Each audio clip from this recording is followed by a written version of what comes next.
Halo guys, assalamualaikum warahmatullahi wabarakatuh. Ketemu lagi guys di channel saya. Di video kali ini saya mau review salah satu motor listrik yang masuk oleh PT Astra Honda Motor Indonesia. Bisa dikatakan ini adalah satu-satunya motor listrik yang dari Honda yang masuk secara resmi ke Indonesia. Bagaimana dari detail dan spesifikasi motor ini, langsung aja kita simak videonya.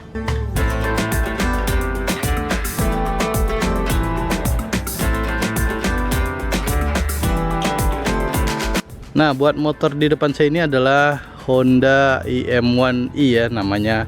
Dan ini ada dua versi ya, ada IM1i dan IM1i Plus. Nah, yang di depan saya ini adalah yang plusnya. Bedanya cuma di sini nih teman-teman. Dia ada sebuah ratchet ya buat menambahkan sebuah box di belakangnya. Kalau yang nggak plusnya dia nggak ada. Nah, jadi bedanya cuma di situ. Dan motor ini adalah motor full listrik ya, bukan motor hybrid. Jadi dia penggeraknya 100% dari energi listrik. Bicara dimensi, motor ini sebenarnya sangat ramping ya, mengingatkan kita sama Honda Beat Carbu ya teman-teman. Walaupun dia ramping, tapi buat bagian deck sini dia cukup lebar ya. Jadi cukup nyaman kalau kita bawa buat teman-teman yang memiliki postur tubuh yang lumayan tinggi atau besar ya. Untuk secara desain dia sangat futuristik sekali. Saya suka sekali dengan desainnya. Dia pakai lampu yang sudah full LED. Ini desainnya juga baru ya dari Honda, bukan seperti motor konvensionalnya yang dirubah ke dalam bentuk listrik. Ini desainnya totally baru ya. Buat lampunya ini di bagian atas kita lihat dia ada batok ya. Dan di sini ada dua buah lampu sen yang sudah pakai LED. Buat detail-detailnya juga dia cukup mewah nih teman-teman. Di sini ada jalur stang yang sudah dari bahan metal ya. Dan di sini sudah dipolis sehingga dia terlihat mewah. Nah, buat lampu dia juga sudah pakai full LED. Di sini juga ada DRL teman-teman. Buat lampu utamanya dia ada di klaster bagian bawah dan lampu jauhnya dia di bagian atas ya. Nah, gini. Dan lampunya juga cukup terang ya, walaupun kecil seperti ini. Kemudian lanjut ke bagian bawah. Di sini kita lihat dia sudah pakai suspensi teleskopik yang ukurannya juga cukup lebar buat motor sekecil ini. Di sini desain velgnya juga cukup bagus ya teman-teman. Dia pakai ukuran ring 12, ukuran 90/90 ya.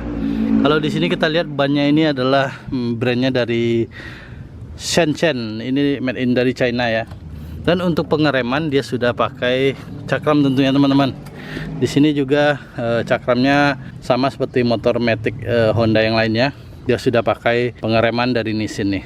Kemudian buat bagian belakang ini secara looksnya kita lihat. Untuk lampu dia juga sudah pakai full LED semuanya. Untuk lampu rem, lampu sen. Dan di bagian belakang ini kita lihat di sini dia pakai ada apa ya, spakbor yang terpisah ya. Jadi desainnya seperti motor-motor moge gitu ya. Dan di bagian belakang dia pakai ban yang lebih kecil teman-teman. Jadi ukurannya ini ring 10, ukurannya 100/90. Dan di sini kita lihat di sini ada penggerak dari motor listriknya. Jadi desain velg belakangnya berbeda dengan yang di depan. Untuk suspensi dia juga sudah pakai dua suspensi nih teman-teman, walaupun belum ada subtanknya atau setelan apapun. Dan di sini yang bagusnya saya suka, di sini ada swim armnya yang cukup kokoh ya. Ini kelihatan kalau besinya juga cukup bagus nih. Dan di bagian sini ada sebuah footstep buat boncengersnya. Sayangnya buat ngeluarinnya harus ditarik ya, nggak bisa ditekan ke dalam gitu.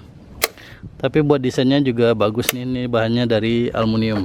Buat bagian pengereman belakang teman-teman, kita lihat di sini dia masih pakai tromol sayangnya ya. Dan tromolnya ini modelnya juga nggak asing ya. Model seperti tromol yang ada di sepeda ya. Belum pakai cakram buat belakangnya.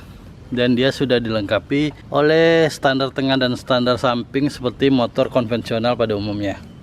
Sekarang kita lihat untuk bagian dashboardnya teman-teman. Di sini buat bagian kunci dia masih pakai kunci model biasa seperti ini ya. Model seperti Honda Supra ya, atau motor-motor Beat yang lama gitu. Dia belum pakai keyless. Di sini juga ada outlet buat kita ngecas. ada port USB-nya teman-teman, 2,1 ampere. Dan di sini ada sebuah laci, 2 buah laci ya, tapi yang ini enggak fungsional ya karena kecil sekali, mungkin cuma bisa kita gunakan buat menaruh koin teman-teman. Nah di sini juga ada cantolannya buat menaruh barang belanjaan.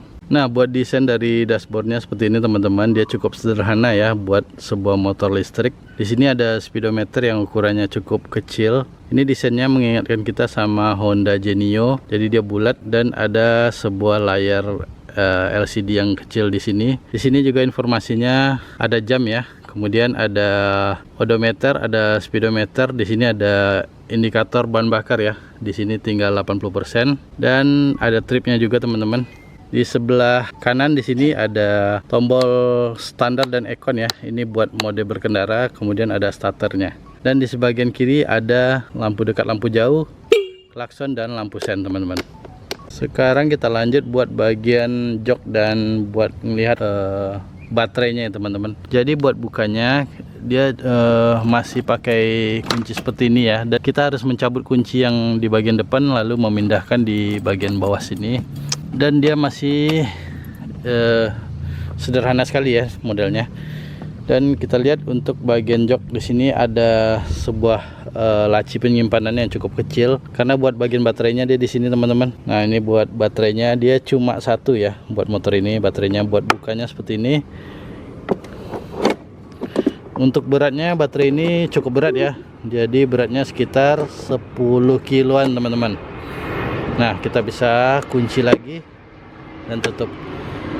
Dan buat pengecasannya itu ada 2 buah metode ya, jadi bisa dengan swap dan juga bisa dengan kita ngecas sendiri di rumah. Sayangnya buat unit pengecasannya atau chargernya itu belum termasuk dari paket penjualannya. Kemudian bicara soal bagaimana rasanya motor ini dikendarai ya. Dan setelah saya coba beberapa lama untuk mengendarai motor ini, klaim dari Honda motor ini cuma bisa melaju sekitar 45 km per jam ya. Jadi cukup pelan untuk sekelas motor listrik dengan harga 40 jutaan. Tapi ketika saya coba dia bisa lebih dari 45 km per jam, bisa sekitar 49 tadi ya saya coba, dan itu masih kategori lambat juga. Dan itu sudah pakai mode standar ya. Kalau kita pindah ke mode Econ dia bakalan lebih pelan lagi. Jadi larinya itu cuma bisa sekitar 30 km per jam teman-teman. Tapi untuk menyetirnya sangat enak sekali ya, karena ini motor listrik yang desainnya dari Honda. Untuk suspensi juga sangat nyaman teman-teman. Bagian depan dan belakang dia nggak keras, lebih nyaman daripada Honda Beat ya kalau saya rasakan. Dan dia juga handlingnya juga lincah ya teman-teman. Nah buat motor listriknya itu juga nggak ngagetin kalau kita gas, jadi dia transfer powernya juga cukup smooth sekali. Oke, mungkin terakhir dari harganya teman-teman, motor ini dibanderol sekitar 40 juta ya buat yang versi IM1i dan 40.500.000 buat yang versi plusnya. Tapi itu belum termasuk dari potongan dari subsidi pemerintah ya, sekitar 7 juta. Jadi kalau teman-teman lihat di harga di website AHM-nya itu sekitar 40 juta, tapi di marketplace malah ada yang jual sekitar 33 juta. Nah mungkin itu harga dari yang sudah dipotong dari subsidi pemerintah ya teman-teman. Nah mungkin segitu dulu ya review singkat saya tentang Honda IM1i Plus tahun 2024. Semoga video ini bermanfaat. Like kalau teman-teman suka video ini, jangan lupa di subscribe dan di share video ini, dan terima kasih sudah menonton.